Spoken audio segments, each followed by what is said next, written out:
there's no shame in doing your best and falling flat on your face in front of God and family and humanity. There's no shame in that. And I think that there's an intrinsic respect that other people have for you when you give it your best and it doesn't work out. And there's even a higher level of respect that comes when you give it your best and it doesn't work out, and you say, I gave it my best and it didn't work out, and I learned a lot of great stuff, and I'm going to keep going because that doesn't determine my life. Now, there's also a huge intrinsic respect that comes when you give it your all, and you make it, and you create success for yourself. So, what can you do to create a space of physical safety and security, emotional safety and security, and logical safety and security? A safe harbor in your life that you can go to make yourself strong. Let's take about 3 minutes right now.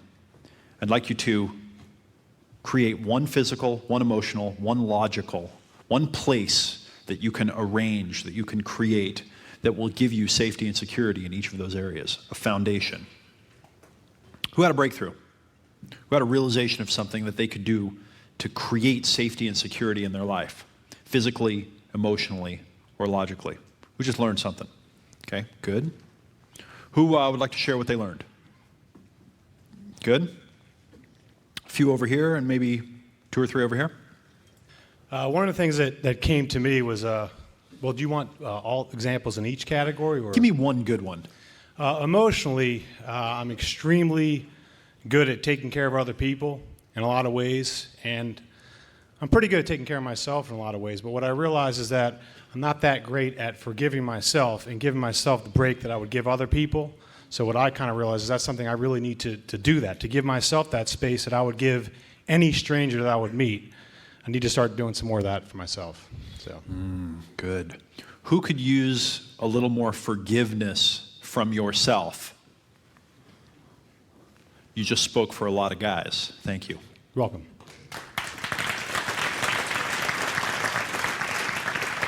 In fact, that one is so important, and I don't have a specific time plan for that one. What do you need to forgive yourself for? What do you need some forgiveness for? Make a little note. I forgive myself for peeing in the soup when I was in school. No. What do you forgive yourself for? I forgive myself for.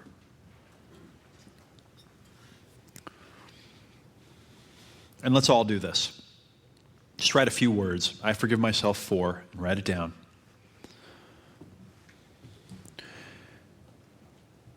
Close your eyes. Let's imagine that we're holding on to that resentment or that anger, that grudge that we're holding against ourselves, whatever it is, we're angry, that we're holding it right here. Put your hands right here.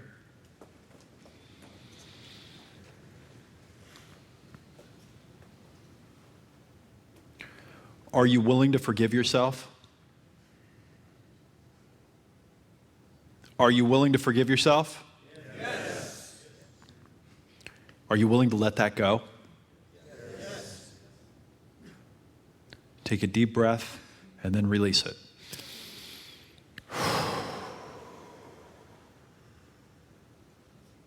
And say in your head to yourself, I forgive you. Hey, I'm Baki from San Francisco. How's it going, Baki? It's going great, man. How are you? Awesome. Dude. So one of the things that I don't have a lot of safety and security right now is I live at home, and my mom kind of goes through a lot of my letters and stuff. Yep. And so I should just get the mail myself and put it away myself in like a file folder with a lock on it or something like that. Instead of being that like, says, Mom, stay out. Yeah. You know, and so, I mean, I could just take some responsibility for that instead of feeling victimized every time I come home and, you know, my letters are all opened and stuff. Good. That's a good one. You know, We need to go deep on this one, don't we? Oh, sweet. All right. Have you ever said, well, let's approach this from a different tact. How do you feel when your mom goes through one of your letters? Really, really, really violated, and like my privacy and my boundaries are just being walked over. Okay. Is there a time when she did that, maybe a long time ago, that really got to you? Yeah, when I was living on my own, she kept coming over to my place to hang out, and I was like, what are you doing? Okay, listen. If you keep this up, I'm going to make you come up on the stage if you keep going this way. This is getting fascinating. Okay. In a good way. Thank you, by the way, for being Oh yeah, bold no, and sharing. this rocks, dude. I'm down.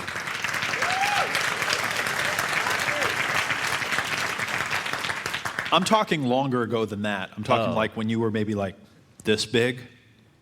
Did she ever do something that invaded your privacy or made you feel violated?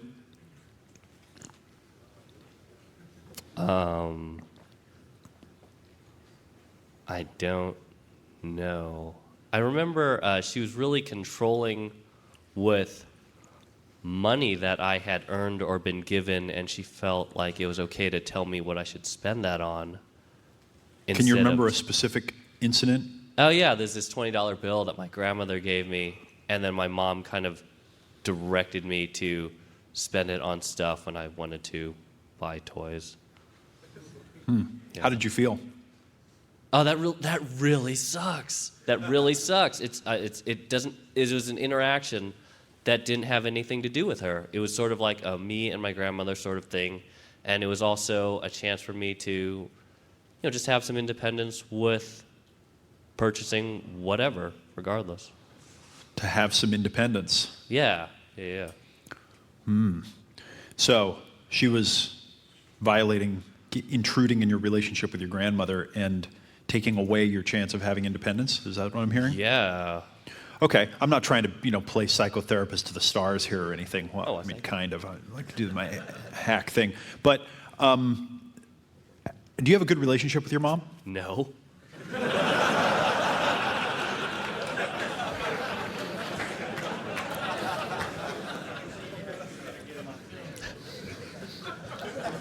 Duh.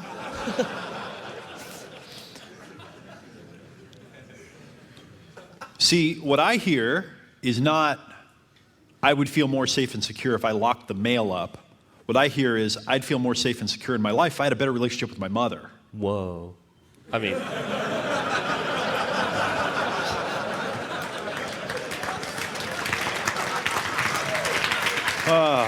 Yeah. Yeah, as a wise man once said, took you a lot of years to get all the knots into your rope, and we're not going to take them all out right here in this session. But interesting. Boy, I don't even know how to put this because I've got such a weird relationship with her, but my girlfriend, ex-girlfriend, who I'm very close to, she went to a conference, and she came back and she was telling me about a couple that she met there. And this one gentleman who's a very, very wise counselor and had been a therapist for, I don't remember the whole story, but for like 50 years or something. And he said, I always, whenever we've got a man who has issues, I always go back to his relationship with his mother. That's where we start. And if that's not good, nothing else gets worked out. You can't fix anything until that's been fixed. Now, I'm not going to, again, I'm not going to dig in too deeply here, but you might try something. okay. Just see if this fits. This might be on the road to feeling a little more safe and secure, is to take your mother to a neutral place that she would enjoy, maybe a restaurant for, brunch or something like that on a Sunday, something enjoyable. Okay. And eat and just have casual conversation. Is this something you might do with her?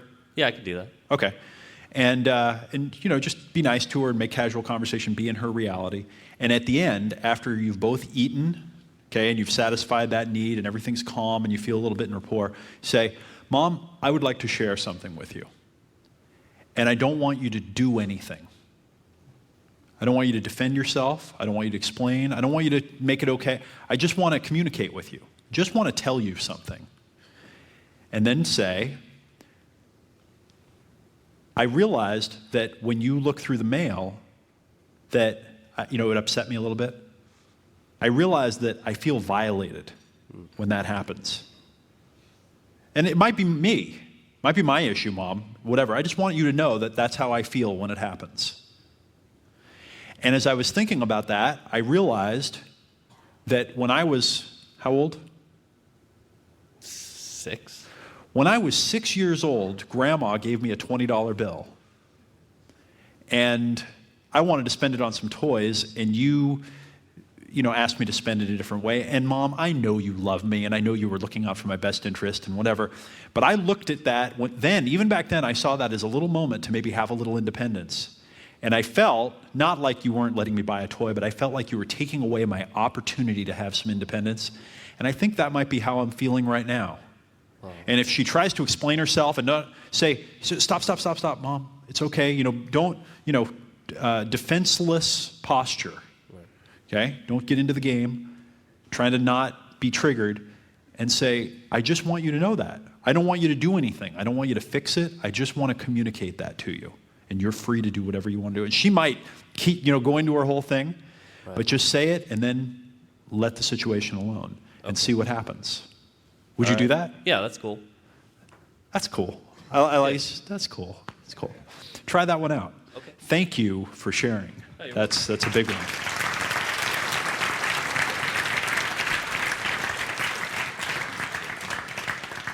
If your relationship with your mom isn't good, and she's still here and you can do something with it, even if she's not, you can still go work through these things. But if you're fortunate enough to have your mother still here, it might be a wise thing to see if you can create a safe space in your relationship somewhere, because that can do wonders. Hey everybody, hey Dave. Marlon from Hawaii. I decided logically for me, I'm not going to create any more credit card debt. And after this is all done. Awesome. After you are the last credit card charge I'm going to have. So after this, I'm all done. Good one. Good one. Congratulations. Awesome.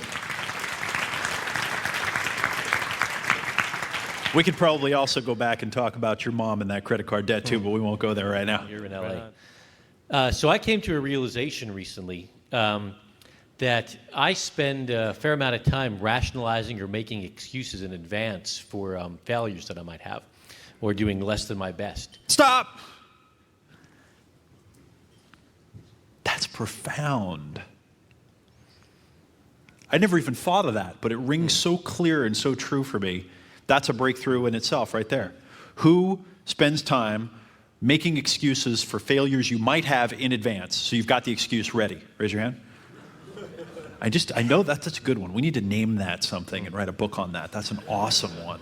Yeah, Go thanks, ahead. man. Yeah. Well, I just realized it like a couple of days ago. I think I've been doing it forever, but I just sort of realized it. I did it a couple of times in a row, and I was like, I got to stop this. And sounds like that's making an intellectually safe space for myself. It's fantastic. What are you doing when you're planning the rationalization and the excuse for failure? Your future-pacing failure. Yeah. Exactly. Yeah. Right? You've got it all worked out. So what's your mind going to do? Going to drive you right to fail. Drive you right to the failure. Right? Great study you may have heard me talk about. They, I think it was in the Midwest or something, in Kansas or someplace where they have a lot of snow and they have long straight roads with a lot of telephone poles. They found cars running into the telephone poles when they went out of control on the snow way more often than they should statistically, like twice as often as they should. And after looking at it, they deduced that what happened is as soon as a car starts to go out of control, the driver says, I've got to avoid the telephone pole. Watch out for the telephone pole, telephone pole, telephone pole, bam. Good, thank you. That's a good one. Yeah. That was awesome.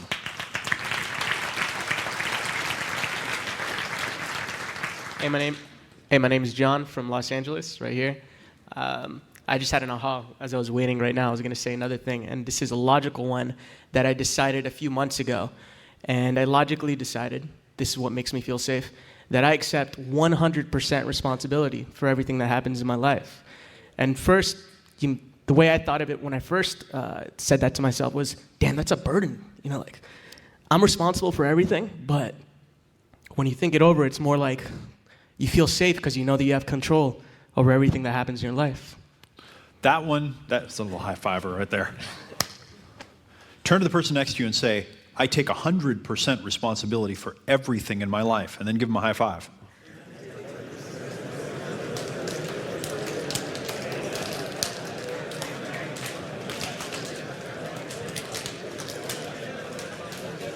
I don't know how I'm going to get those. Mr. Transformation himself, ladies and gentlemen. Yeah, I don't know how I'm gonna beat those. Those are pretty good. I'm really cued on. I mean, obviously from the screen and just what we're going over, just to focus on how this is. Can you get a little closer to that mic? I'm really cued on how this is really gonna, become part of my social world when I get out of here. So I'm visualizing that, and emotionally. You really want, and I've done this in the past, with success and failure, emotionally, if you want, it's not a crutch, it's a little bit of a comfort zone, but it is that space of safety. Get a wing girl. Go up to a beautiful girl and say, hey, you want to be my wing girl? Because they're looking for the same thing. And if she can give you feedback, and you can give her feedback, and you can own the relationship a little more than her and keep her attracted if you ever want her, it's wonderful security. It's like having another mom if that didn't work out in the first place. Dude, you've got some amazing issues going on that hopefully we can cover in this program a little later. Thank you. That's a good one. You got email? That was awesome. Did you notice? You'll see this, by the way, in this whole program. Did you notice what he said before he started talking? He said, I don't know how I can beat those two. That's the frame. We all have our frame. We've all got it. And you can usually figure out what someone's game or their frame or their whole deal, their personal myth, their story. You can see what it is within a minute of meeting them. If you just look for it, you just listen. They'll tell you. And you're doing the same thing. And you don't know you're doing it. Who's been to one of my programs before? Good. Who notices that we've made more progress in the first 2/3 of this day than we usually make in like 2 days at one of the other ones? Who's noticing that? Excel? Okay, good. I think one of the reasons is everyone here had a prerequisite. Got to go through the advanced series before you come here. Okay, so it's a little bit higher level group. We're a little more evolved to start with. We're making great progress, so thank you. We're doing this together, so awesome job. The questions I'm getting are great. What will burn your willpower, suck your energy, and rob you of all that is good more and faster than just about anything? And of course, the intuitive answer is women. Maybe we're not making as much progress as I thought.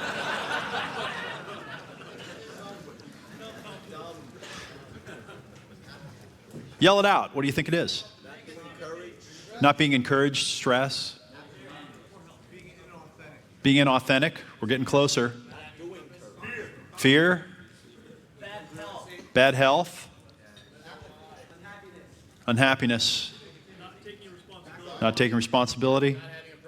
Not having a purpose. How about this? Lying.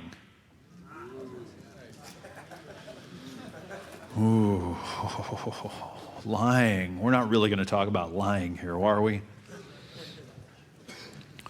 What the hell is lying anyway? What is a lie?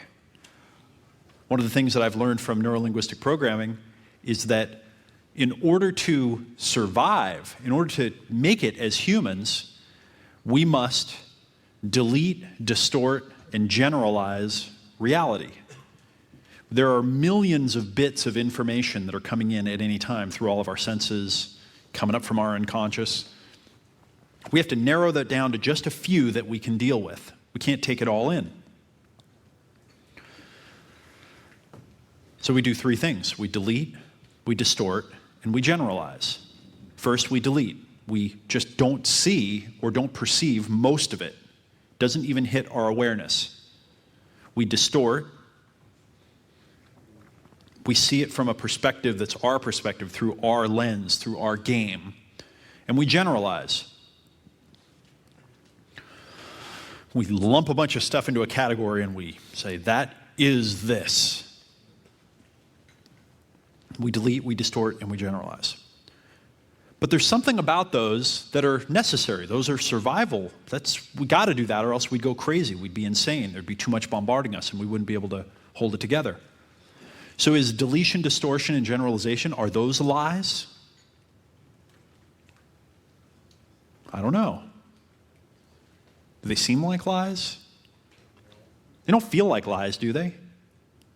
I don't think so. I don't think that they're lying. I think that in drawing this distinction, we can put those over here. And I think we can agree as a group that those really don't seem like lying. Can we agree? Yeah. Lying has another connotation. Lying implies something else. I'm going to give you maybe one frame or one possible definition for us to use for lying. Conscious distortion of your actual perspective. Conscious distortion of your actual perspective.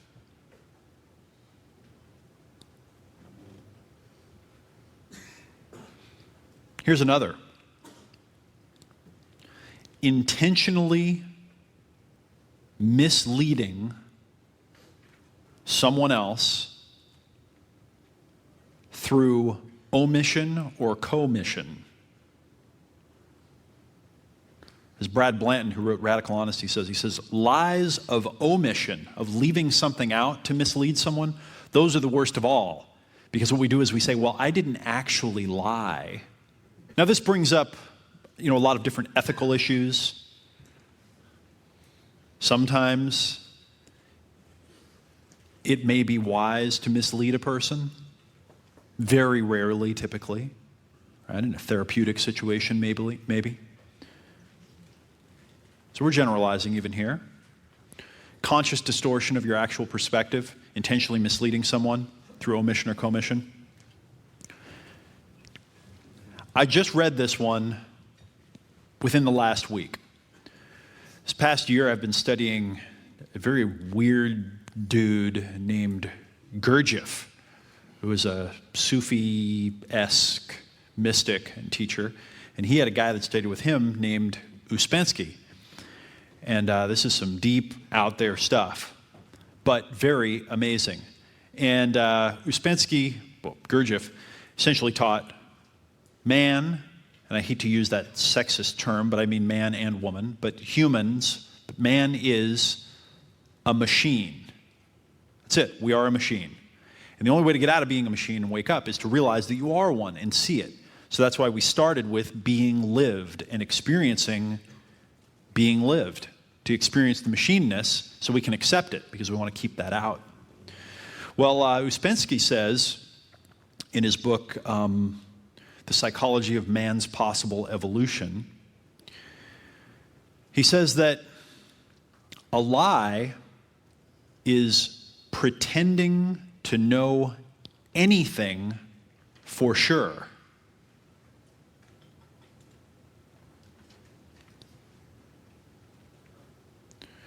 When you pretend to actually know anything for sure, you are in the process of lying. Isn't that interesting? And I'll give you another fourth possible window or definition. Staying attached to one perspective or judgment. Einstein came along and blew the entire reality paradigm apart with his concept of relativity. Freaked everybody out, made a lot of people very insecure. Kind of like when Copernicus came along and said, Earth, center of the universe? No, maybe not. Sun, Earth. Messed with everyone's paradigm too much. We're only now starting to weave into our consciousness and our society this idea of relativity. The idea that your perspective, whatever it happens to be at the moment, is just your relative perspective. It's one way of seeing what you see relative to the thing that you're seeing. And that there are others. Write this down.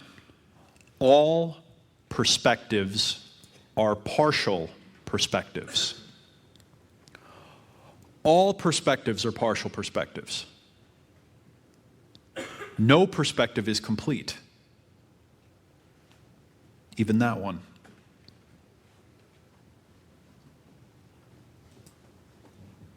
Whenever you're arguing with someone, whenever you're trying to prove that you're right, you're in a battle of partial perspectives. We're going to go deep on this idea during this program. You won't forget this. All perspectives are partial. And when you are attached to your perspective, in a way, you're lying. You're lying to yourself and you're lying to whoever you're talking to. Remember, don't believe anything too much. There'll always be a place where it isn't true. So if lying is the thing that sucks all of that energy out of us and robs us more than anything, what can be the opposite? What can be the ultimate source of power and strength in life? How about this? How about facing things?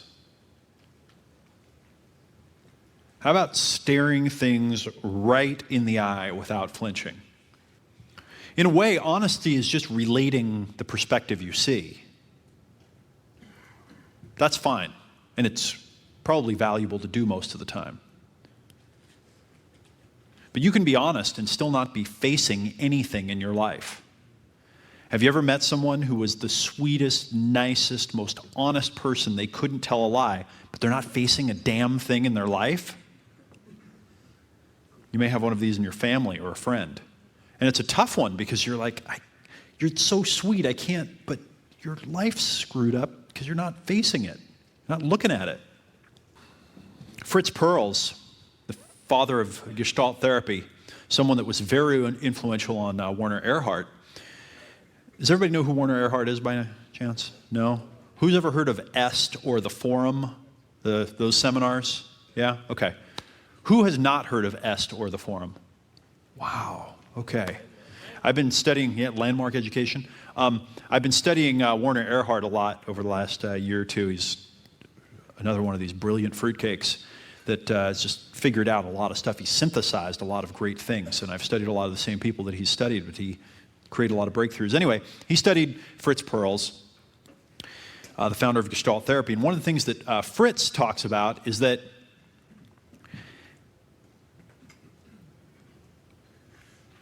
a problem, a block, something that we're facing in our life that we're not dealing with usually comes down to some kind of avoidance.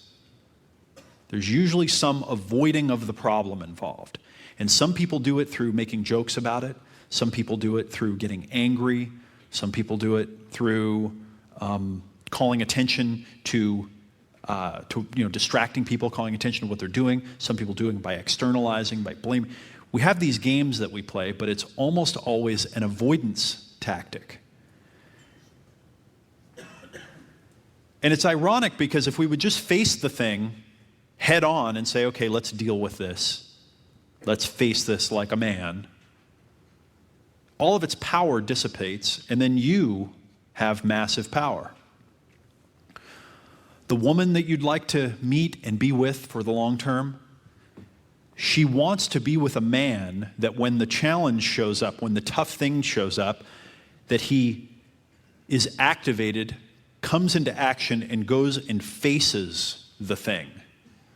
On a primal level, what she wants is if she and you are together and a saber-toothed tiger walks around the corner, that you will stand up and you will look the tiger straight in the eye and you will be completely present to deal with it, whatever that means. Not that you will go, oh my God, what should we do? What do you think we should do? There's a tiger. face the issue. Now, we have internal things that we need to face, and we have external things that we need to face, but for the most part, we do not face them. We don't stare down the mouth and say, I will deal with this. As men, looking right into the eyes, straight into the darkness of the thing that we want to avoid, it's very exhilarating. Can bring you a lot of power.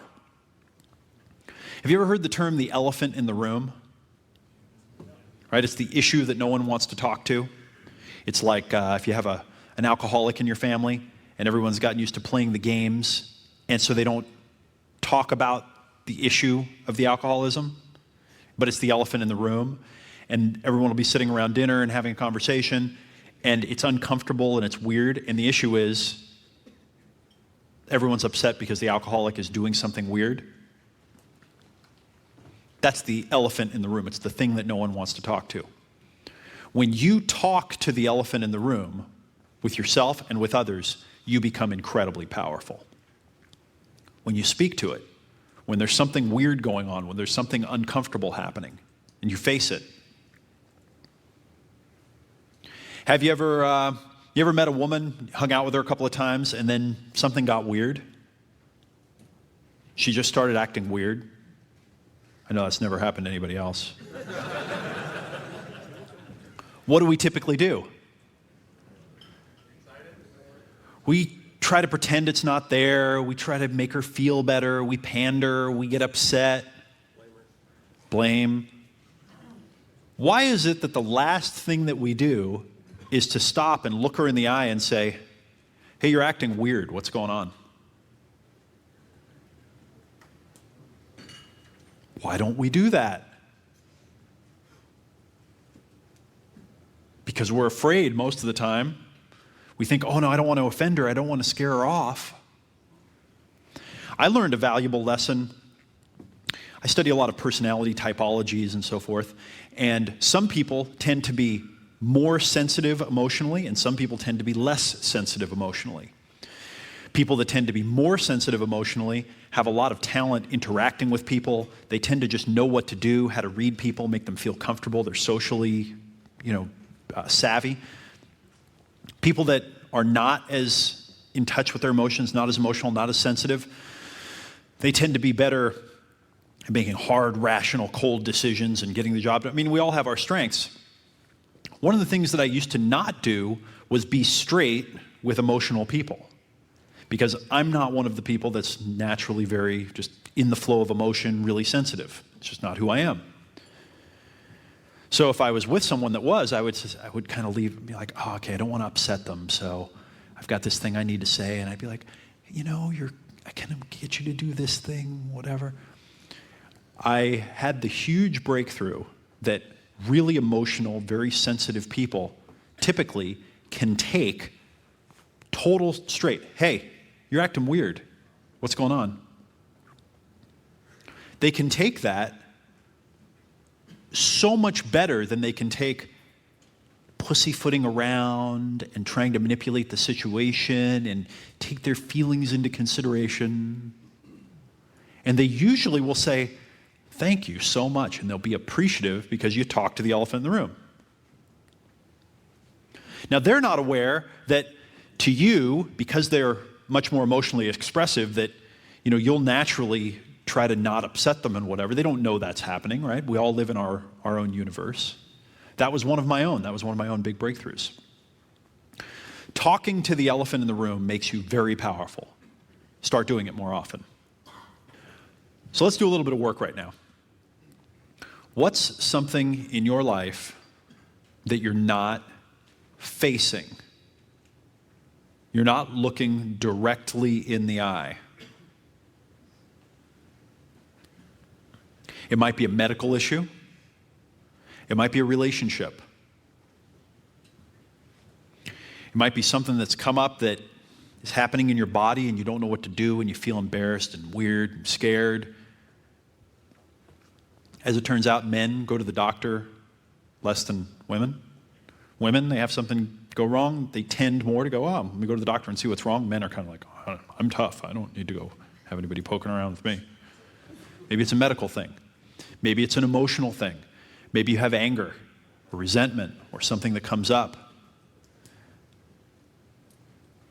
And you justify it and you just say, it's just who I am. That's how my family is.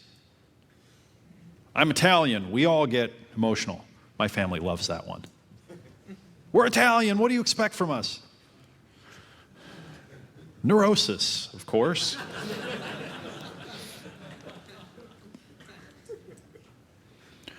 What do you have that you're not facing? What are you not facing? And you need to. This can be valuable to you when you're dealing with that woman that you really want to have in your life long term. You know what, quick little note here, a little side note. Who is interested in meeting a woman that I'm describing as a total 10 and having a great relationship with her? Fascinating, huh? That's what we really want. That's what we want long term. Yes, sexual fun and dating a lot of women for some guys is part of the agenda, fine. But what we're really looking for is that amazing woman. Well, when you find her and she's in your life, like I said, she's going to be trying to see, are you a guy that faces things? Are you in touch with this stuff? Do you lie? Do you distort? Do you not share your real perspective, what's going on? Are you too attached? Do you pretend you know everything? That woman will respect you more if you can say to her, I'm afraid right now. She'll respect you more if you can just say that. If you can say, you know what, I'm in fear right now. That's where I'm at. She'll respect you less if you act like a person in fear but won't admit it. You can't hide from her. You can't hide. She's going to get in there and figure out what's going on. So you might as well come to grips with who you are and where you are and what's going on for you. And you might as well admit it to yourself and learn how to face it and talk about it so that when you're with her and you say, you know, I'm in fear right now. I'm afraid. And even worse, I'm afraid that you're going to judge me because I'm in fear. And that's where I'm at. All right. Basically, one of the things that I have to face right now, and it goes, I think, with a lot of people here, is a relationship with my mother. Okay? And mostly her... Time out for a sec. So when you said, and it goes for a lot of the people here, why do you think you said that? Well, there was one of the guys right next to me, and actually one of my friends, that told me that... But why do you think you said it? Because I've heard it from other people. And mostly when it's It wouldn't have been because you were trying to make it okay for you to have this issue, would it? Yes, it might have been. Interesting. So do we feel more comfortable when others share our plight? Yeah. Sometimes? Yeah, interesting. Okay. So, I don't know, maybe just try on that right from the beginning, maybe you're not completely owning whatever this thing is right from the beginning. Okay, go ahead, share with me. Well, basically, the thing is, I want to really get a better relationship with my mother because I'm seeing that she pushes my buttons a lot. And sometimes I can't stop it. I'm going into those automated response all the time. And basically yesterday, one of my friends met my mother. And he said, the way that you treat your mother is the way you treat your future wife, your future girlfriends. And that's a rough one, isn't it? that is because it's been going on for so long. Sometimes I feel stuck in the moment, and I don't really know what to do. Yeah. So another thing, did you hear the words, she pushes my buttons? Who has the button when he says that? She's got the button, right? She pushes my button. She's in control of it. A metaphor that I like to use is she's got your remote control, Yeah. and she just pushes the button and you respond. Now, I'm listening carefully to every word that you're saying and the way you're saying it, and I'm trying to read behind what's in there because these are just words. He's just doing the best he can to express what's going on inside, and he's using these limited little sounds called words. So we have to decode and try to understand. And I'm not going to do a perfect job, but what I hear is you unconsciously, some part of you, really believing that she has the remote control and that she has the power to push your buttons. I admire you for facing it, by the way. I admire you for coming up here and talking about it. Is that the issue that you're talking about facing? Well, Or is that just the intro? well, basically, like, I don't want to be mad at somebody that actually I do love very, very much. And I'm feeling that not addressing the issues that are like between both of us, and that like I don't want to be always that way when I don't want to feel those negative or whatever feelings that I'm feeling when I'm with somebody like that. That I don't want to be played, or having somebody having my remote control and pushing just a button, or I just can't respond, or having all those automatism.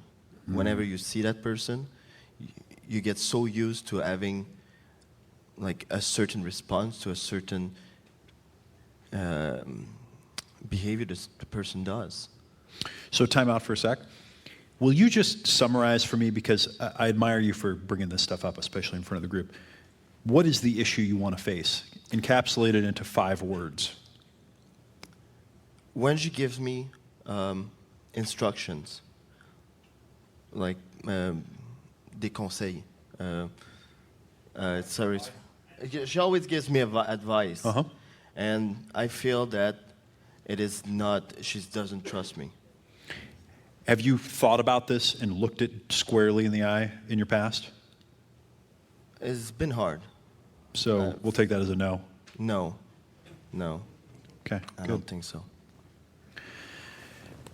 Also, did you notice he said, when you do this, then you get one of these results instead of when I? So what I'm pointing to here as I'm talking about this language is that you don't have the language of someone that's taking personal responsibility for your responses with her. You're taking personal responsibility for having the button in the first place. Does that make sense? Yeah. And this is unconscious. It's a strategy that we all have at some point in our life, or in some place in our life. So in order to face this, and again, I really admire you for wanting to face this, I think one of the things that you need to face first is inside of you, because you're talking about this as being out there. Out there. Okay. Instead of having my problem. Instead of it being my problem. Well, let's maybe not talk about a problem. How about your opportunity to grow? Right? Because this could be a huge opportunity for you to grow. Where's Dr. Glover? Oh yeah, there you are. He needs to talk to you, actually, because this is way beyond what I'm qualified to do, which is I'm not qualified to do anything, but just as a matter of fact. So we're not going to go into the specifics here.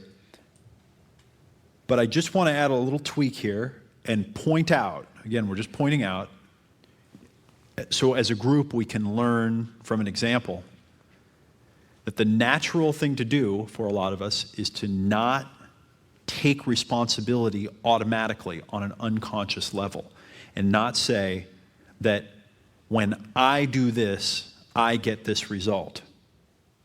That in a lot of cases it's to say, well, when you do this, you'd get this to happen. Or when one does this, one gets this to happen. That is dissociated, putting it out there, making it about stuff that's not inside of you. And so for you, you might just consider part of your facing of this issue is facing that you are not taking responsibility, that is one of your unconscious avoiding processes. Okay. Can you see that? Well, yeah, of course, because I always feel that she's pushing my state instead of me having the state inside of me that I naturally want to occur, or I create the confrontation, or that maybe I'm the one who maybe creates myself and who doesn't take myself too seriously, or wants too much out of this. That's not trying to, that's trying to control everything, or that has a button, and that I'm the one getting frustrated out there. She's not the one doing it to me. I'm the one basically doing it to myself. And that is the breakthrough. She's not doing it to me. I'm doing it to myself. Good, that's as far as we're going to go. Thanks. You've made massive progress. Thank you very much. Here, give me that. One more. Whoa, the hands are going up. How about this gentleman right here? Yeah. What's your name? John. John? Give John a warm welcome.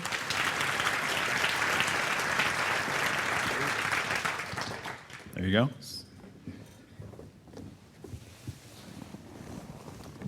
Okay, my problem, a lot of guys can probably relate.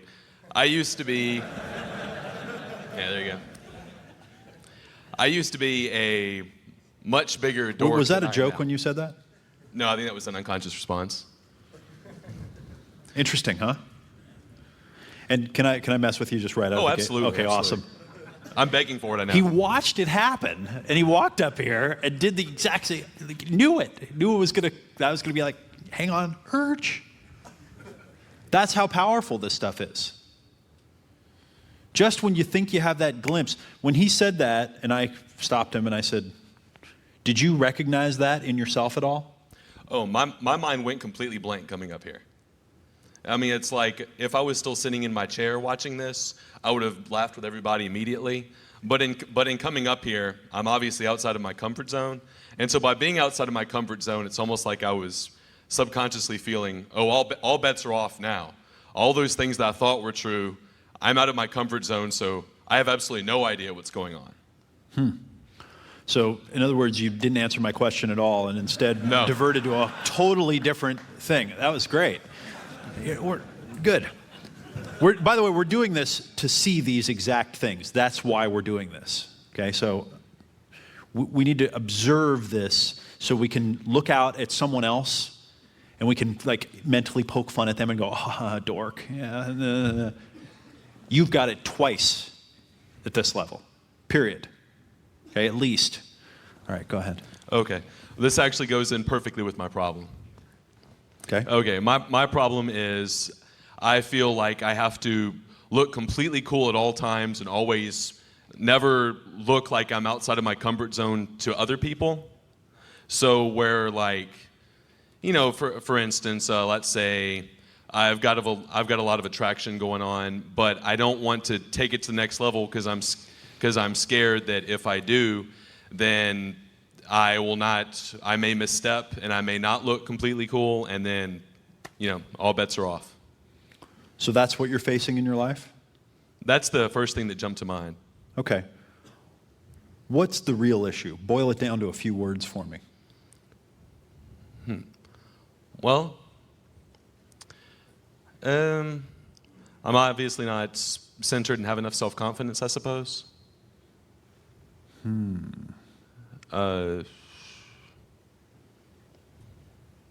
What are you not facing? Ooh, man, let me think. I'm not facing... I definitely go along with those other two gentlemen. I absolutely have mother issues as well. That's definitely in there. Okay. Can you remember a time in your life, maybe an early experience, where something that happened between you and your mother caused, from the way you remember it, a loss of confidence? Oh, absolutely. Can you remember one in particular? Yeah. Can you remember the earliest one you can remember? No, but I remember the most powerful one. You want to talk about it? No, but I will. Okay. All right. And I admire you for it.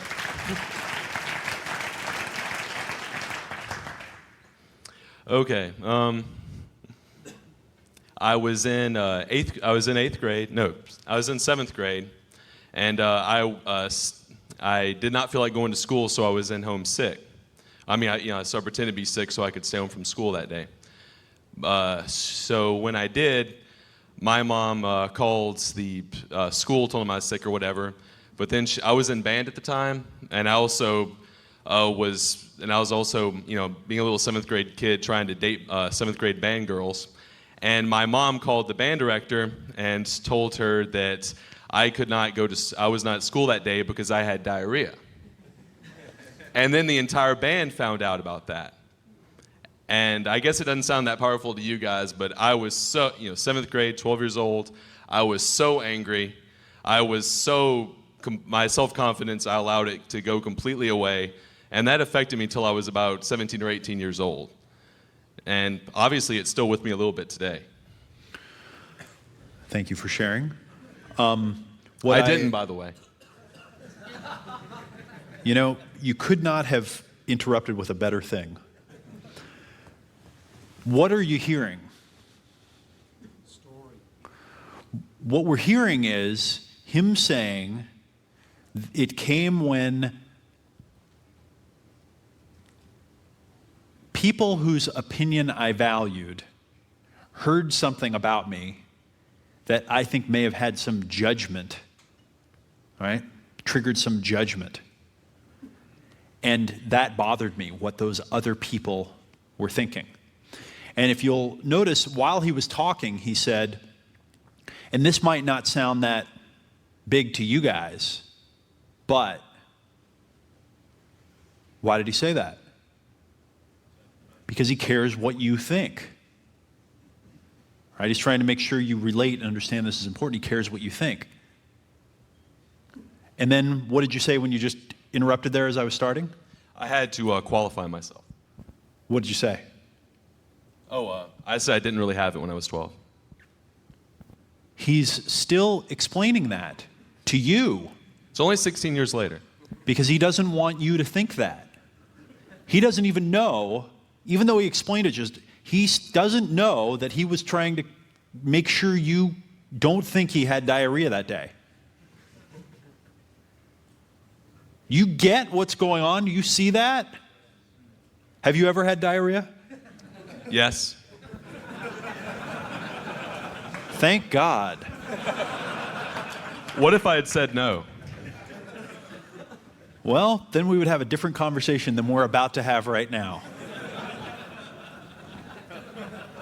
So what you are not facing really doesn't have anything to do with that, pardon the term, bullshit that you thought it did.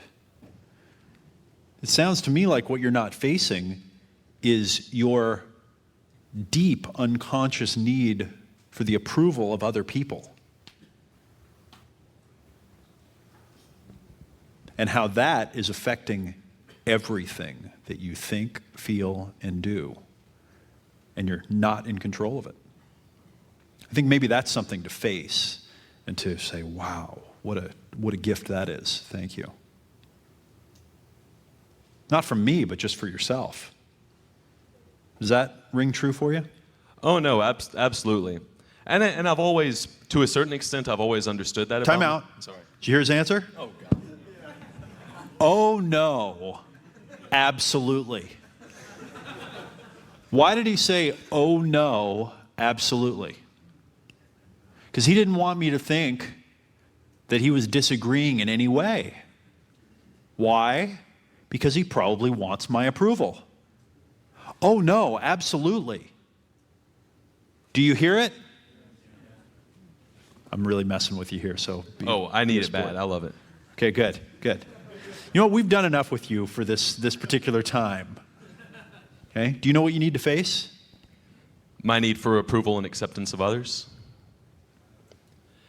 I need to accept the fact that my opinion is the only opinion that I have to live with. I have to live then.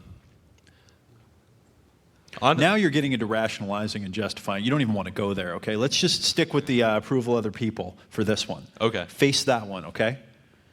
Okay, face the fact that I need others' approval. Well, it's not that you need it. I think you face that it is affecting and driving everything that you think, feel, and do outside of your conscious awareness.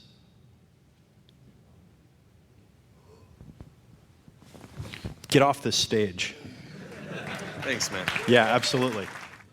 So who's got a different issue now that they need to face than they had before we did the exercises? Who's got a little bit more powerful one? See, if you think the issue that you need to face is, I get nervous when I'm around a woman that I'm attracted to, come on. There's something much bigger that if you will face that issue, it'll knock out like 30 things in your life that you thought were issues. Does that make sense? I want to ask a question, honestly. Who here feels, and I need you to be honest with me right now. Are we in a place where we can be honest yet? Yes. Yeah, are we there? Okay.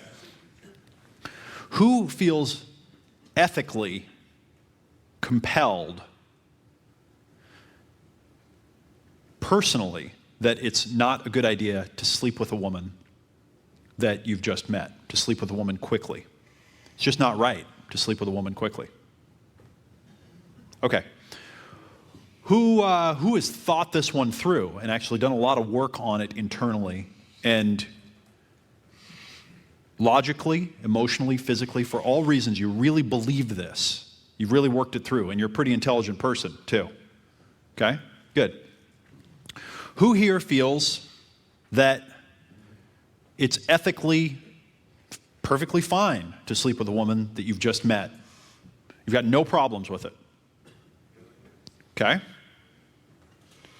Who has worked through the logical, the emotional, the physical, really thought it through, really worked this one out, and is intelligent and articulate and really has got this one together? Really compelled. Okay? I need one person from each camp to do some work right now. I would prefer to have someone that considers themselves to be intelligent, articulate, and who's really worked this thing through. So who from the first camp who really believes it's not right to sleep with a woman that you've just met and would do some work? This is an exercise that I learned from a guy named Jacob Needleman. And what we're going to do right now is we're going to take the first steps in learning how to relate to another human being and take some of these things that we've been working with and really put them into action. You guys are going to have a conversation. Chris and Greg. Chris believes that it's ethically wrong to sleep with a woman that you've just met. Greg believes that it's perfectly fine. They've both worked this through. They've really thought about it. And they've come to different conclusions. They've come to different perspectives.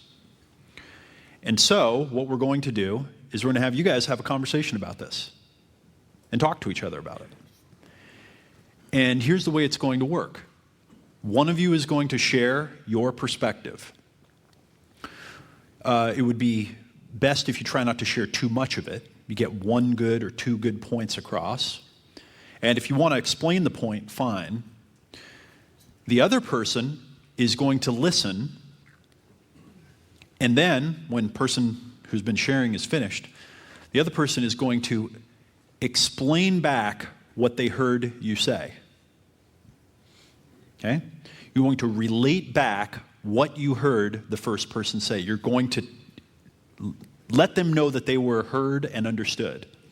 Is this by repeating it back to to them, or is it by saying this is what I got out of it? Whatever you think. Okay. But you first need to explain what you heard them say. You need to put it into your words. And the rule is, so Chris, let's say that you shared your perspective with Greg. At the end, Greg has to communicate back to you what he heard you say, and you have to feel satisfied that he understands you. Okay? If he understands you, when he gets to that point where you feel understood, then he will respond and give his perspective on that issue. Does that make sense? So this is kind of like a little bit of a debate, except that instead of trying to win, what we're trying to do is understand the other person. Okay. Does this make sense? Yes. Okay. So, who's got a coin? We're going to flip a coin to see who goes first.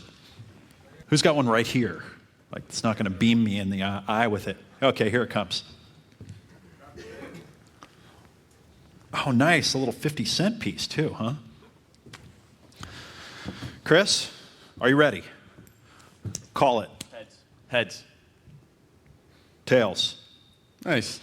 I like these guys. It's going to be fun. Your 50-cent piece is here along with someone's pen. All right. You want me to get started? Greg, what I'd like you to do is please explain your perspective, your main point. Okay.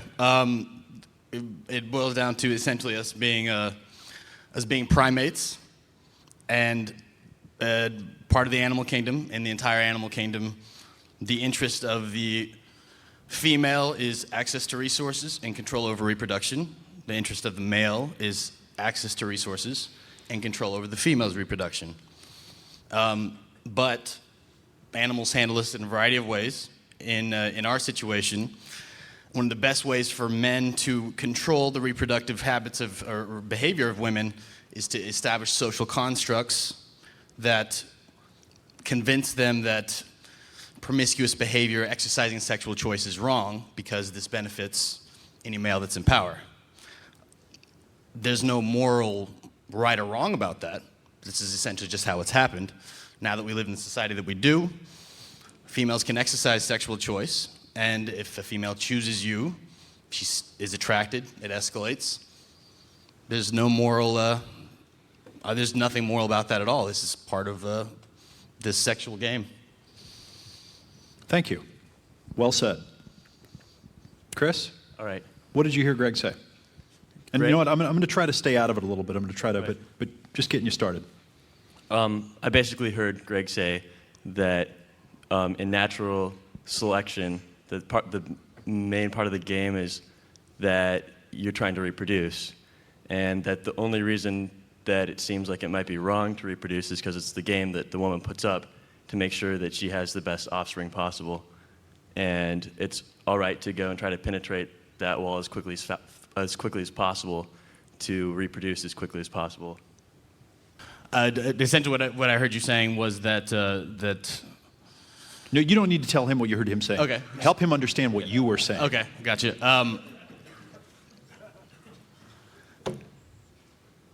The idea of whether it's morally right or wrong is a strategy by men, and it's evolved not by any one person, but it's evolved as a society by ideas, and controlling the sexuality of women is one, and convincing men that it's bad and getting men to judge them, which is also kind of a primal mate guarding instinct that we have.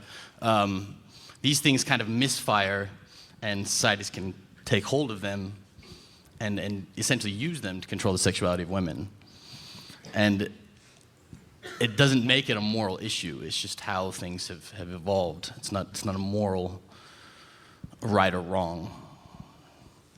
So are you saying that I've kind of heard in the past that there's like kings or rulers that will have large harems or whatever, and then so that the women will all be owned basically by them, and then is that kind of part of what? That's one strategy that's used. Okay. What's the essence of what you are communicating? Can you break it down more simply? That is morally neutral. That it's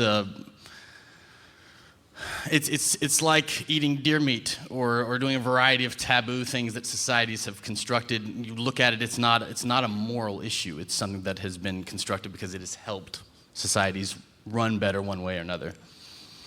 So it doesn't have anything to do with morality. So basically the argument is morality in general is just a societal construct. Putting this in the camp of morality is. Okay. So explain what you just heard him say. That sexuality or sex quickly after you meet someone is not really a moral issue. It's just how we evolved and how society uses it to cope, essentially. The how society uses it to cope bit, I'm a little hazy on that. I think we're getting a little bit to the finer point. Okay. Say it one more time. Which bit? Your main point, because we're getting closer. Okay. Good. That is morally neutral, and that it's a variety of societies. There are commonalities that they all have, but it's a morally neutral issue. Can you explain? Do you get what he is saying? Do you think you get it? I think I get it now. See if you can communicate it so he feels like you understand him. Different societies will have different sexual morals, but it's not really a moral issue. They're not really morals, just different sexual practices, and that it's not really right or wrong. It's just how it is in that particular society. I would go with that. Good. Thank you. Good. Not yet. Okay. Chris, respond. All right, and just to kind of preface this is one of the big things for me for coming here that I was... Time out.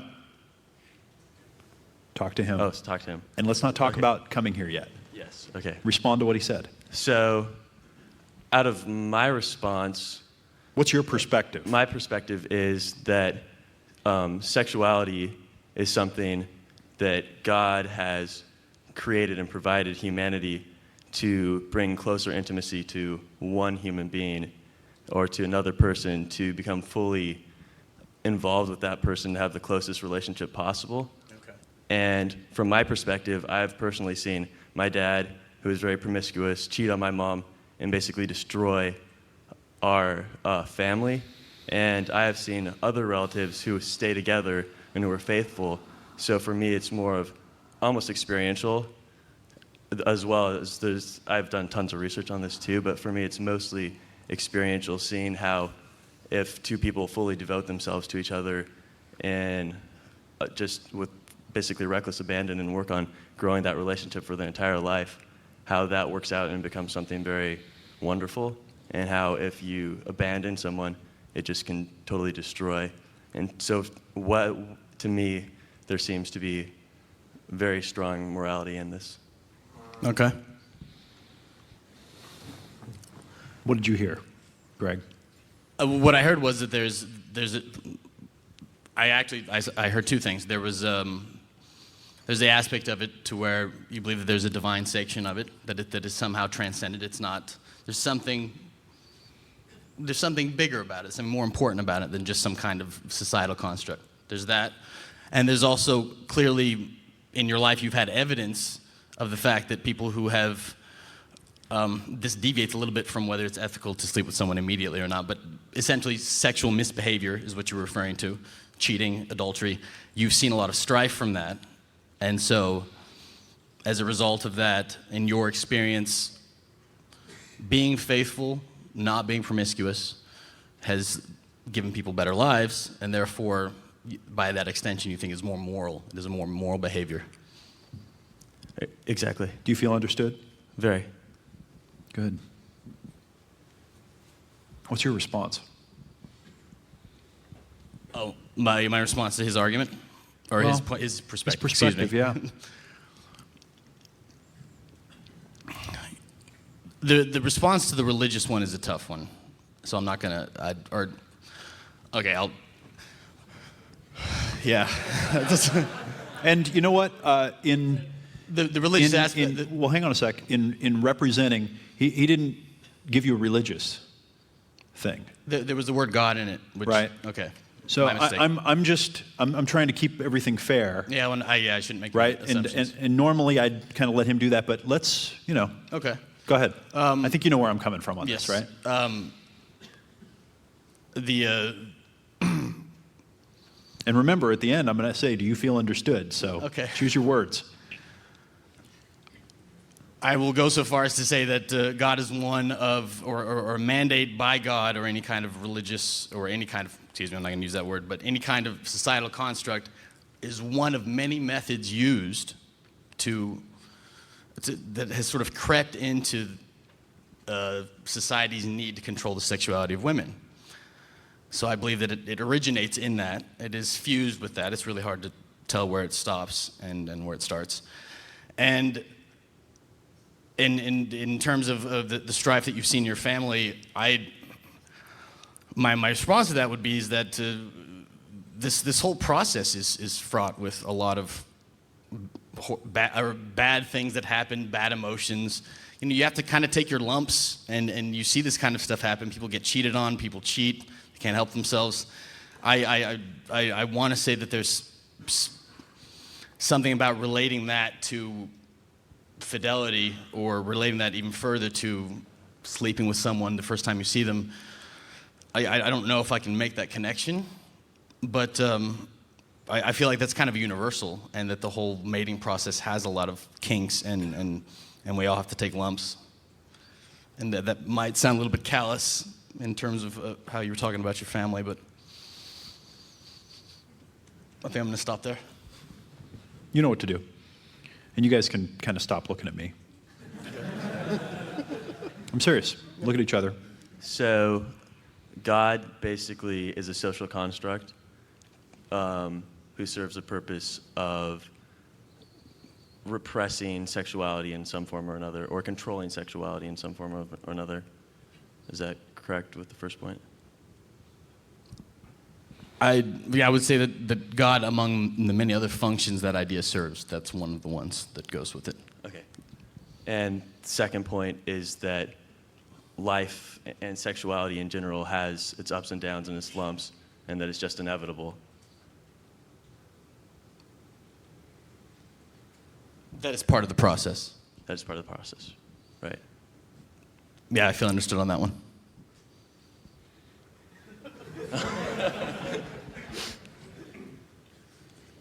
So how about this? At the end of each, look each other in the eye and say, do I understand you? And mean it.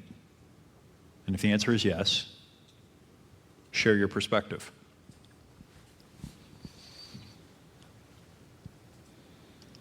So I think it's you that you're sharing your perspective. I share my perspective, okay, on what you just said. Okay.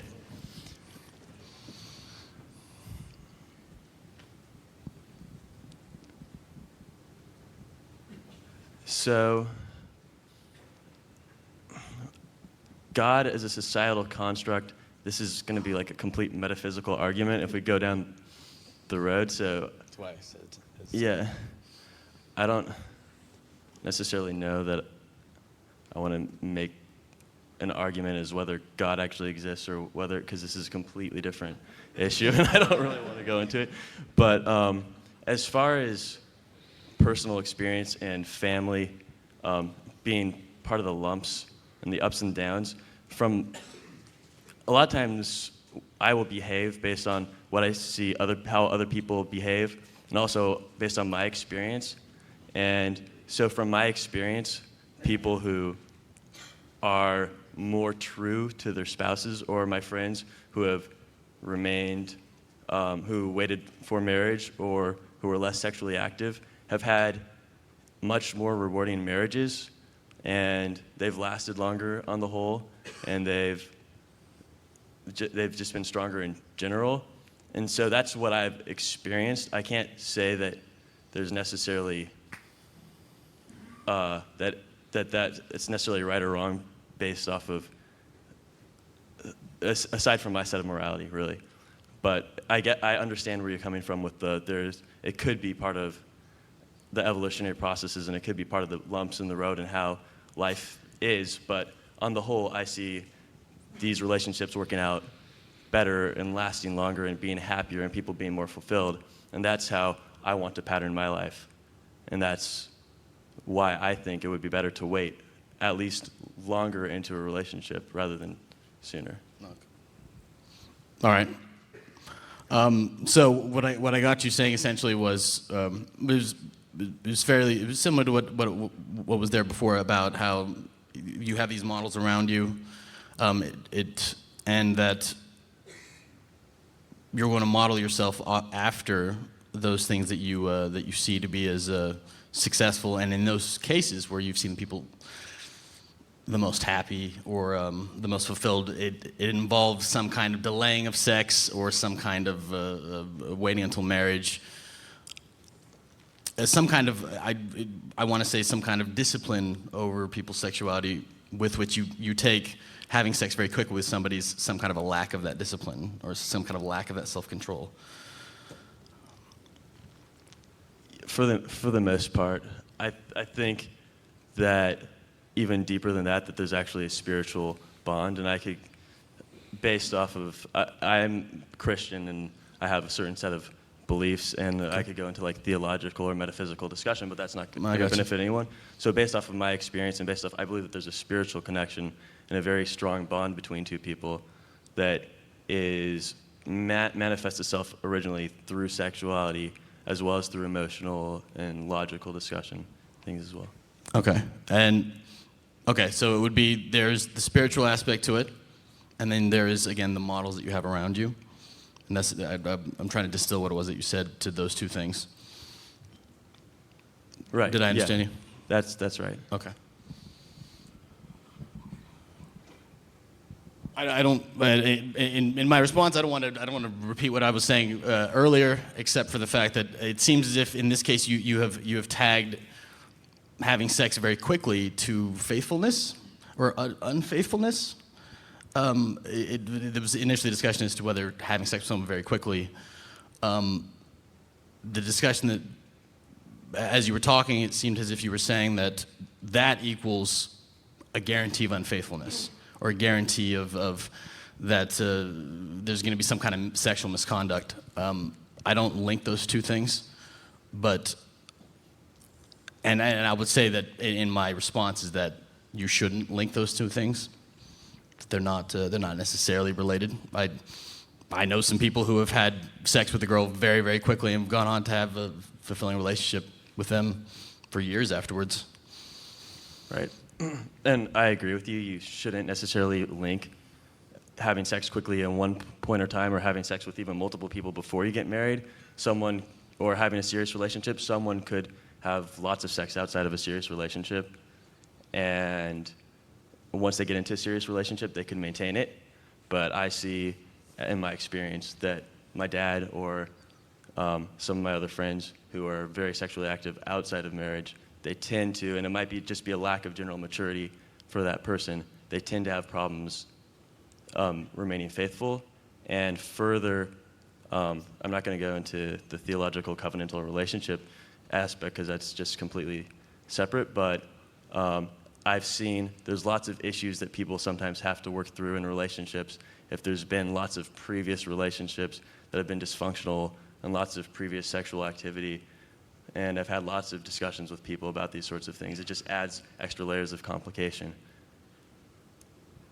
Okay. So so again, what I got out of that is life experience, spirituality, the pain that maybe you've linked to things that you've seen happen in your family. It's definitely a good case for sexual fidelity, for building trust in relationships. I don't necessarily see it as a good case for not escalating things quickly, but I understand now how that's related for you. Aside from repeating what I had said earlier, I don't feel like I have that much of a response to that. I feel like we might. There was something that he said that you didn't say that you heard him say, which was, in his experience, people who have had a lot of sex, a lot of different sexual relationships, that then get into a long-term relationship and then run into problems have a lot more complexity in those problems, and they have a much harder time solving those problems in the relationship because they bring with them all that baggage. You know, Did you're you right. hear that? Actually, I didn't register it. Okay. Yeah. And That's important. I'm bringing it up because I saw you not register it, and I heard him say it, and I think it's, It's will very you relevant. say that again? Maybe just talk a little bit more about it. Basically, what I've seen, and I'll use my dad as an example again. He had all these prior relationships, and when it came up in the marriage, and there were snags in the road, and also with some of my other family members, when there's kind of issues that came up, there would be all this extra baggage that they have to sort through, and all these extra emotional issues that just made it that much more difficult to get either intimate with someone or to have a strong relationship. And for me, if I have lots of sexual relationships and I believe that they're going to damage my future relationship with that perfect 10, that one girl that I want to spend the rest of my life with, then I would much rather not have those previous sexual relations than be, we'll say, promiscuous or whatnot, and potentially damage the relationship. Okay. And so what I got from that was that sexual promiscuity, a lot of sexual activity, builds up some kind of emotional damage, some kind of emotional baggage, which you can bring to a potentially long-term relationship you end up in, and that can come out and then damage that relationship. Correct. Okay. So I understood you on that one? Yes. Okay. The thing I would throw out there, definitely deviated from how we had started, is that I guess one of the things that we've been seeing here is that a variety of emotional problems or issues that you can have, be it sexual or be it all kinds of things, you bring that into a relationship and it can mess up the relationship. So tagging it specifically to sex is, it might be putting too much energy in one area. It's clear that a variety of, I want to say, if you're not emotionally healthy about sex, then you can bring that into a relationship and hurt it. But if you're not emotionally healthy about a variety of habits or issues that you have, you can also bring that to a relationship and destroy it. So it's one of many things. And the fact that we're harping on the sex part of it is again, I think that's the society, that's the charge it has. I don't know if that was very clear. No, that was clear. Okay. So basically, you said there's many more aspects than just the sexuality that is impacting these relationships and the dynamics in these relationships.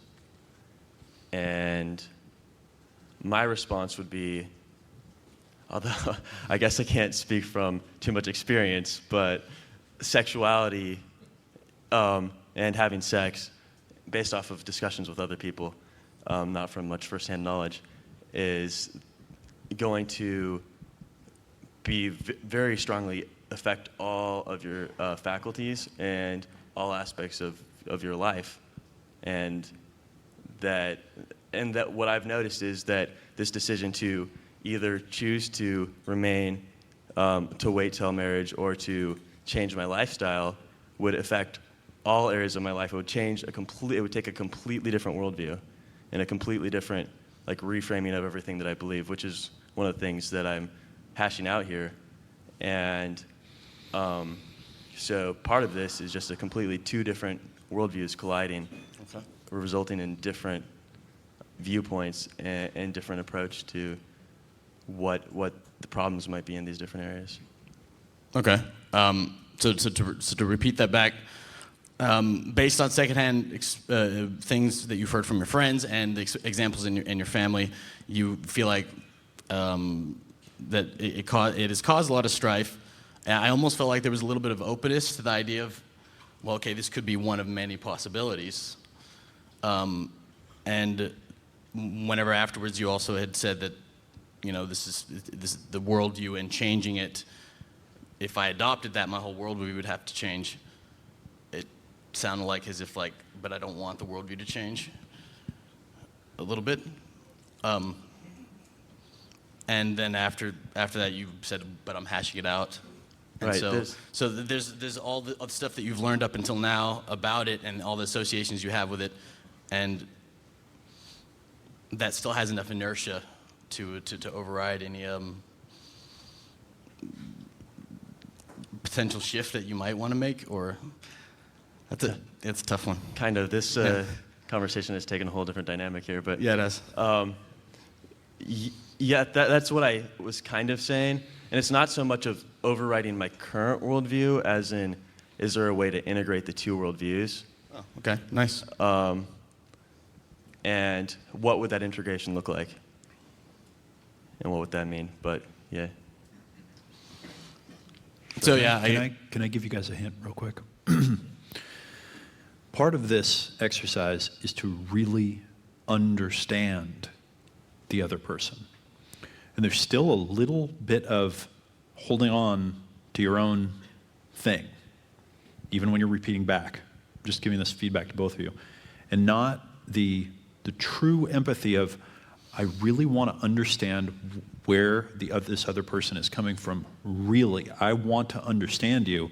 And when I say, here's what I heard you say, not to just get back, yeah, you get it, but to be like, yes, you understand where I'm coming from. You understand me. Okay, go.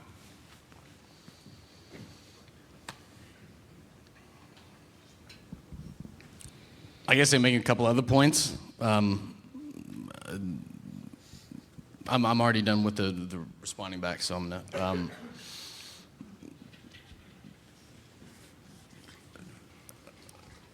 Yeah, if I say anything, it's essentially going to be repeating it. This whole aspect of life, I feel like can it can be damaging, and again, just like many other habits that you have, it can hurt you. It's all kinds of shopping or a variety of other things that you can do to hurt yourself. Drinking, smoking, whatever. They can go out of control. So one could say, well, it's not immoral to do a lot of these things. If you do it to the point where it actually hurts your life and it hurts relationships around you, then it can be immoral. But the act in and of itself is not immoral. So I guess that's just a variation of what I'd said earlier. Right. So basically, everything in moderation, kind of, is that? No. Don't take. No. It's almost exactly what it is, except no. Except not. So. And by the way, you're not repeating yourself, so don't feel like you are. Okay, thanks. Let this flow. Just keep letting it go. Okay.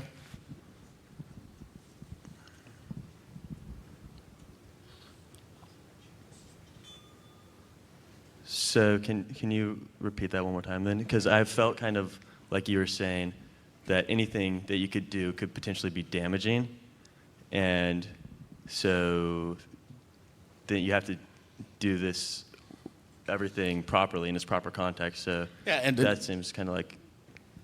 So yeah, no, I feel like there's a variety of things that you can do that are that can be immoral, that can be painful, depending on the direction that you take them.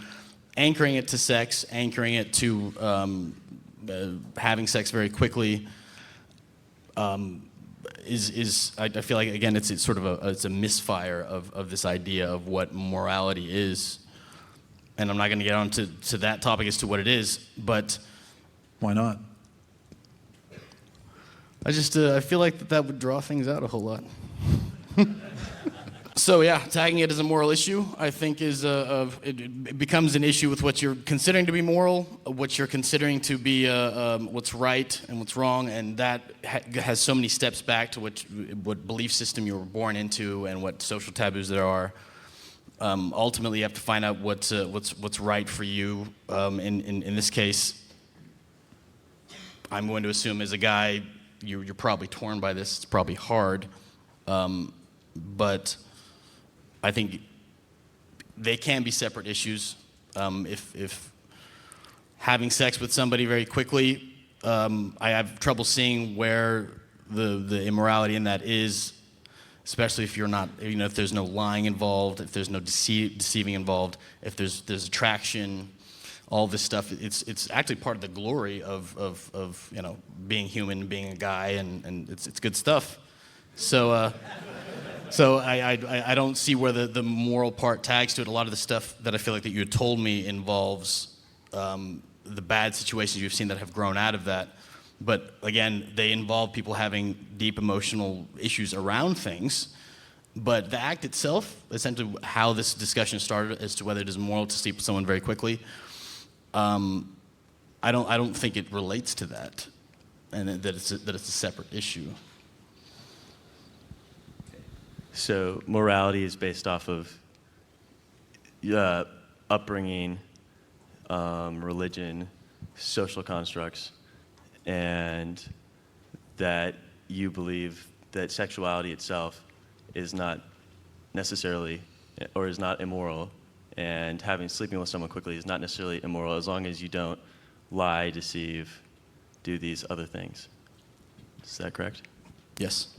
I guess kind of, I don't know if this is like if I'm allowed to ask questions back but so what makes lying, deceiving, those acts immoral? Okay. Yeah, it's the question of where do the morals come from if they're not coming from something that's divine. Long and short of it, as primates, we've evolved a way of cooperating, a way of staying in cohesive groups. It's not something that's clear cut. I think there's something fairly immature, or not immature about, or I want to say that there's something. It's too simplistic to say that it is clear cut, that morality is somehow mandated and it's concrete. Ultimately, it boils down to the greatest good for the greatest amount of people. And in many cases, it's if-then rules. If you're in one situation, you'll steal. In another situation, you won't steal. It's unfortunately not black and white. So getting back to the topic of sex, that is also not black and white. It's not easy. It actually would be easier if there was this is right and this is wrong. But yeah, I don't believe that's the case with this, and it just doesn't apply. I mean, if I assume that if you're having sex with, let's say you have sex with a girl very quickly, and there's something about you that feels like you tricked her into it, or I don't know, that maybe she, next day finds out, she doesn't like you or whatever. Maybe there's a reason to feel bad. Maybe you were being deceitful and such. But there's nothing wrong with that if the process goes the way it's supposed to go. I actually think that, again, it's a good part of everything. So morality is situational and for the greater good. I think that's what it boils down to. I mean, the religions have kind of commandeered that and turned them into things that are concrete, but ultimately, even religions are shifty on what is and what isn't moral. So, yeah, it's the whole can of worms.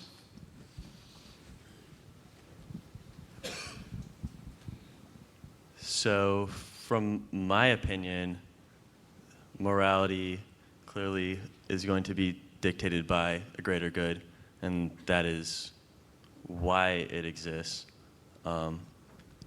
Because God created something in His image, and then what reflects His image is ultimately good, and what doesn't reflect His image, or what reflects the corruption of His image, would be wrong or immorality. I'm not entirely sure where to take this.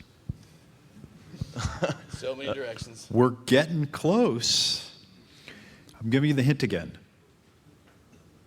Understand. I can feel it from over here. There's still resistance to really understanding where the other person is coming from. Trying on the other perspective honestly. Okay? Really. Trying on the other perspective, understanding it. Getting to the point where you have asked enough questions and understand it enough to where you say, oh, right, I see how I would feel that way if I saw that perspective. Yep. And having the other person feel that, you really get it. Keep going. Can I give it a shot? saying that things are a variety of shades of gray and that it's not defined somehow diminishes this for you, and that these things are sanctified by something that's greater and that's divine and that's you know, it's sacred, and to play them off as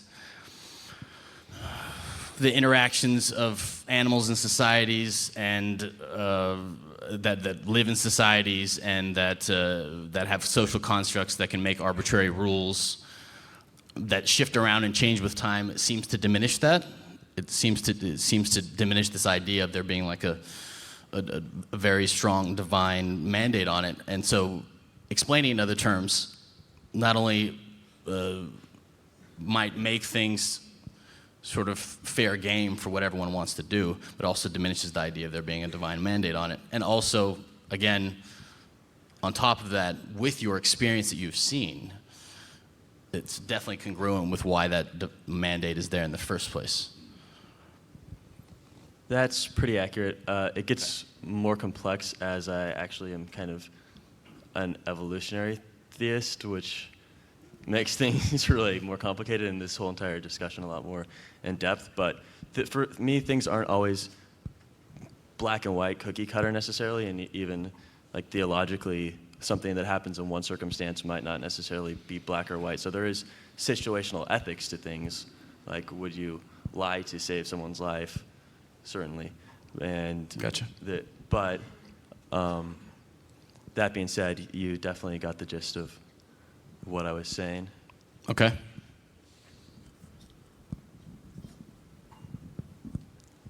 So, And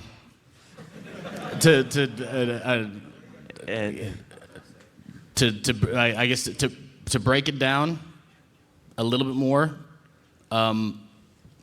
things aren't black and white. It'd be easier. It's easier to get people to behave when you tell them that it is, but they aren't that way. And I think we have an internal sort of radar as to what is right and what is wrong, but they change. And I feel like you have to kind of go by that. And whenever you use that and you look at a lot of the things that are told are immoral, you do realize that they have very little to do with right and wrong, and as does, getting back onto the topic, sleeping with someone very quickly. Yeah, there's absolutely nothing wrong with that.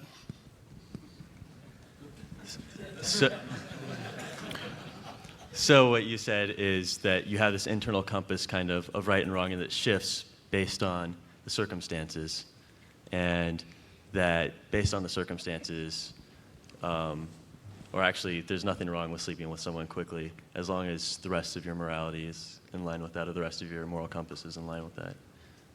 Well, it's moral too. Right, but if something felt immoral about that situation, like you'd have to lie to sleep with someone or whatever, then you wouldn't do it in that case.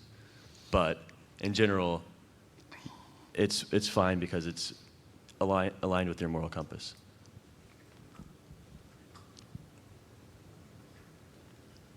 Yeah, I feel like that's right. My reasoning for it, I don't feel like you necessarily understand. But The reasoning for why it's okay to sleep with someone? yes. Because Chris, it's... can I get you to hold the mic so it's pointing into your mouth and not to the side? Okay. Just hold it right in front of you. There you go. Oh, wow, that's better. There you go. Because it's not an immoral act, and there's nothing wrong with that. It's morally okay, because, and I mean, there's no morality tied to that. That's just how things are. That's just how we are, is built to be sexual. And there's nothing right or wrong about that. There are some things that are right or wrong, or feel right or wrong, and that you're guided by in your moral compass or inside of you. But sexuality is not one of those things. Yeah, I think you got it there. I actually think of a few situations where it would be almost immoral. I can imagine if a girl were to come home with you to your house, and then you were to be like, you know what, I don't want to have sex. I imagine that would really do some damage, considering that she had already agreed to come to your house and such with you. I think Yeah, there's a variety of things that can go wrong, and here in that situation, it would almost be you could have really hurt someone's feelings by not doing it.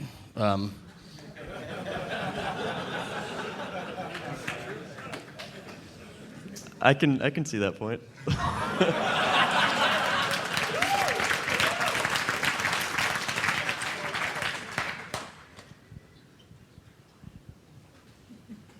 Do you feel understood? I forget. I've been. No. This is not a think. This is not a head thing. Do you feel understood by him? Not completely. Do you feel understood as a person? Be honest.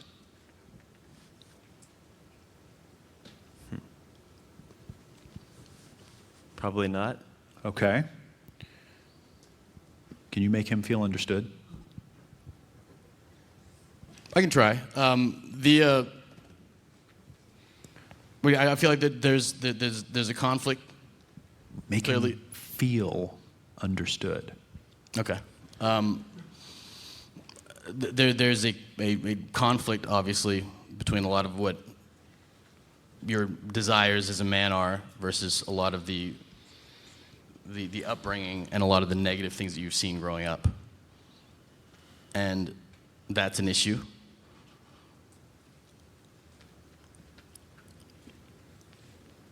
I mean, I'm trying to distill it down, and I feel like that's really what it boils down to. That you have these things that you hold very dearly, and they're very important to you, and with good reason. But at the same time, you're a man, and I mean, you obviously you have that interaction between the things that you hold sacred and the things that you have seen to cause bad things happen, and to you've related all to sex, which rightfully so in this situation, because you mentioned your father, and that's right in your own. I mean, it was the same thing. I would say with my dad, same idea. My dad cheated on my mom. So having all this stuff happen has obviously it's a charged subject for you, and so it's a charged. And it becomes a moral issue because you've seen it cause a lot of bad things. Closer? Yeah, I think that's pretty good. Avoiding the metaphysical and theological aspects of things. Yeah. Do you feel understood by him?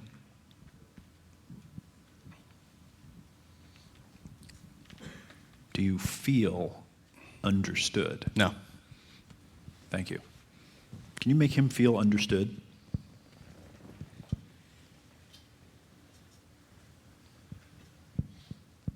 So basically, there's this sexual drive within all of us that seems that it needs to be satisfied and that there's nothing wrong with it. And to exercise that at any point is not immoral, and that it should be perfectly fine, and you should be able to do that. That shouldn't be a problem. Yes. I don't mean to keep putting my nose into this, guys, but you each have experiences. You opened the door there a little bit where you found some common experience in your own life. There's still a little bit of this going on, okay? You guys can relate to each other more. You are dealing with struggles that he's addressing, and you have had experiences that you are not really directly looking at that he has thought about. There is overlap here.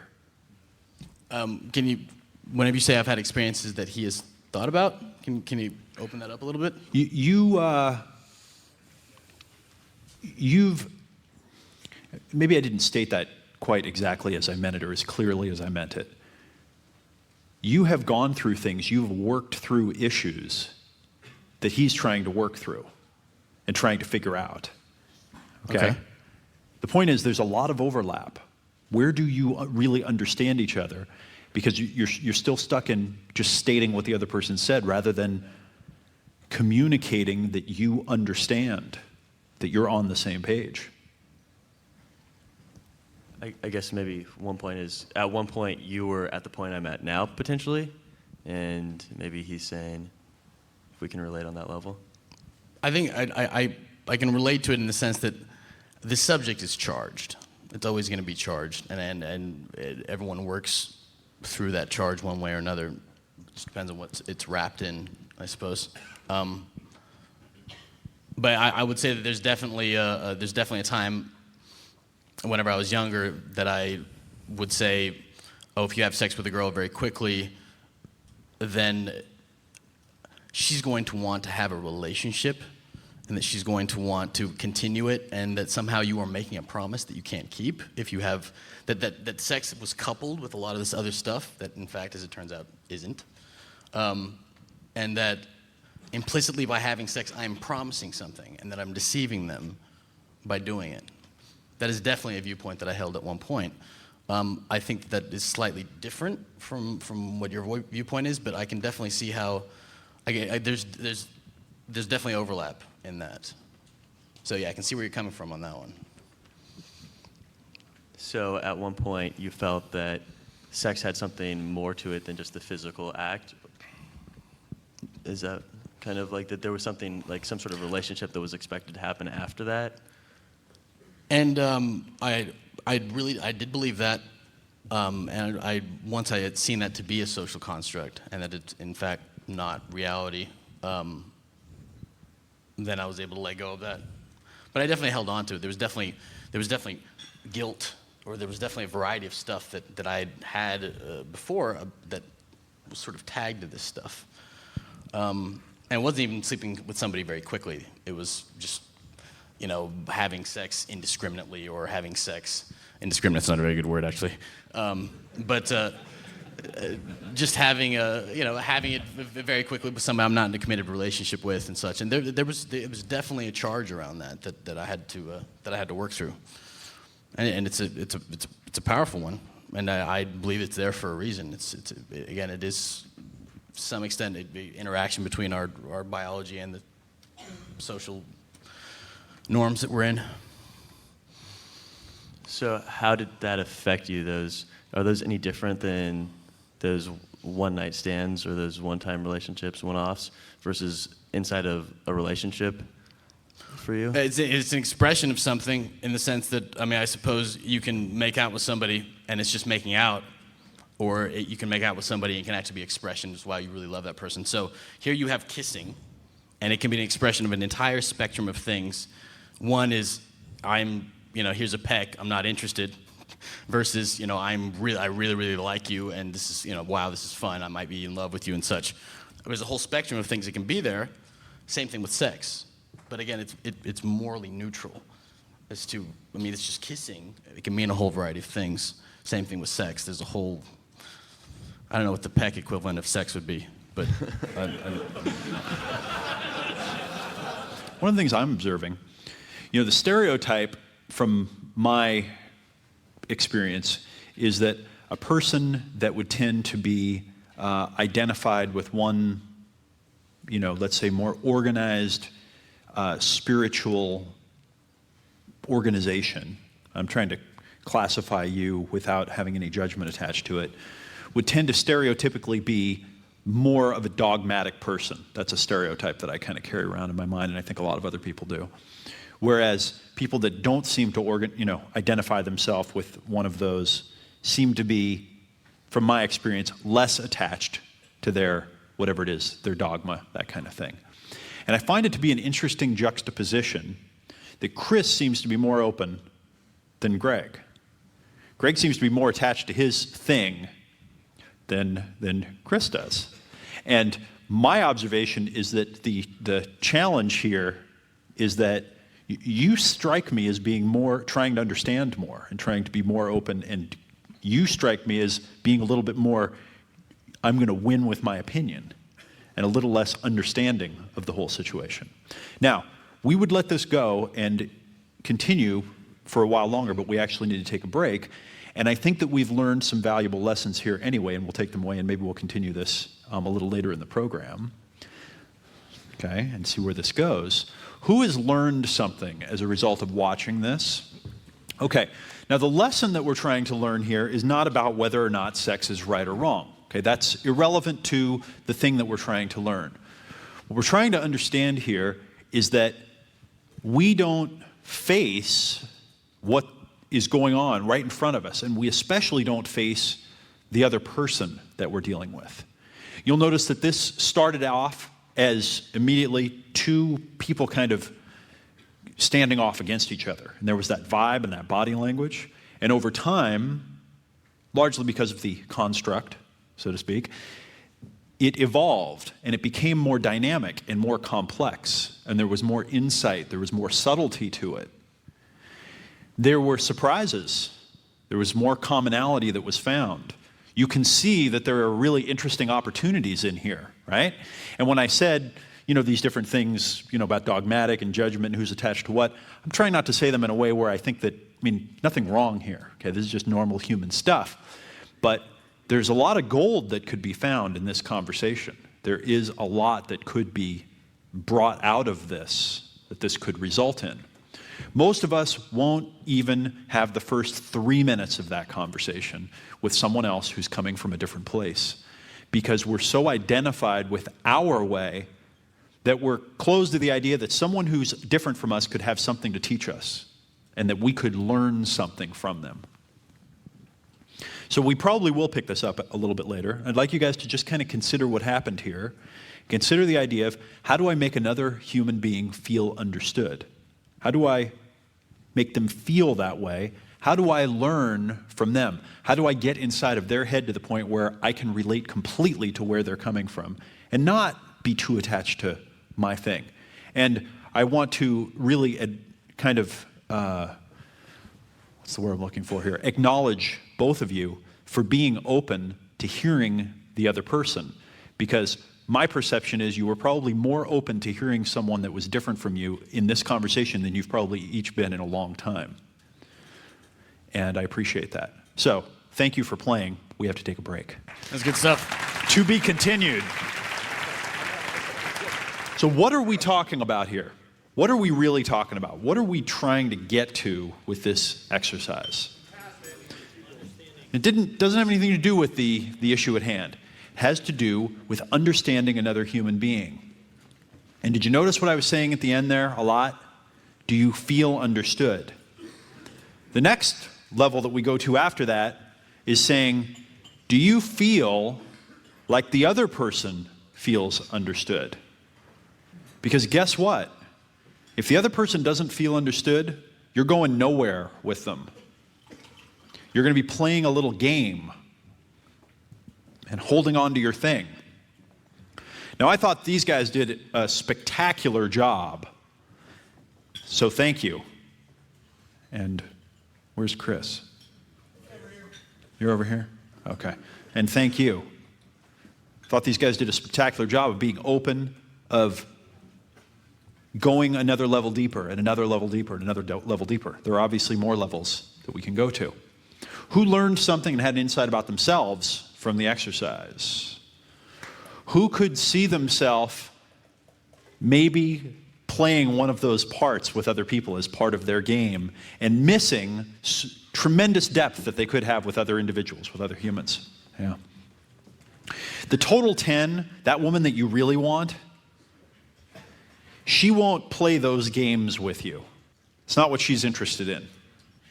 At a deep level, she'll know whether you know if she feels understood. She'll be able to tell. And she'll be able to tell whether or not you care. And if she doesn't feel like you care, that she feels understood, you're going to have a rift that's going to form between you and her. And that's going to be a problem. And it doesn't matter who's right. The issue doesn't matter.